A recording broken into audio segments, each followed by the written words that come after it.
হে everyone, good morning. বছরের শুরুতেই চলে গিয়েছিলাম আমাদের বাড়ির পাশে থাকা শ্রী শ্রী মাধব থানে। সারা বছর জানি না কেমন যাবে, কিন্তু বছরের প্রথম দিন ভালোভাবে শুরু না করলে হয় বলুন।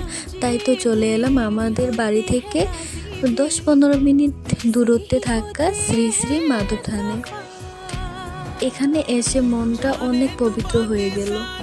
চলো এবার ভিতরে যাওয়া যাক।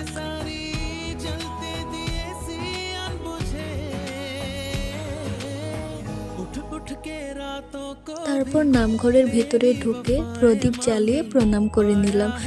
এই যে দেখছেন, উনি হলেন ভকত। উনি ভাগবত পাঠ পড়ে শোনাচ্ছিলেন, আর আমরাও বসে বসে শুনলাম।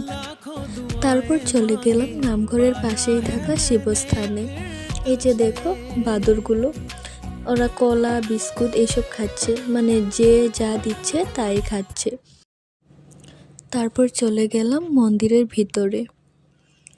মন্দিরের ভিতরে দর্শন করে প্রণাম করে নিলাম। ও আর হ্যাঁ, আমার সাথে আমার মা ও কাকিমাও গিয়েছিলেন।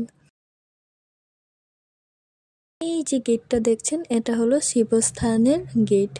তারপর নিচে নেমে আসলাম। দেখো অনেক লোক, বছরের প্রথম দিন তো তাই অনেক লোকজন এসেছিলেন। এই যে আবার চলে আসলাম ওদের খেলা দেখতে, অনেকগুলো আছে। আবার চলে আসলাম নামঘরে। নামঘরে এসে প্রসাদ খেয়ে নিলাম, কলা, আপেল, বুট, মুগ, কমলা খেয়ে তারপর খিচুড়ি ও লাবড়া খেয়ে বাড়ির পথে রওনা হলাম। এটা হলো বড়পানি নদী। চলো এবার বাড়ি যাওয়া যাক।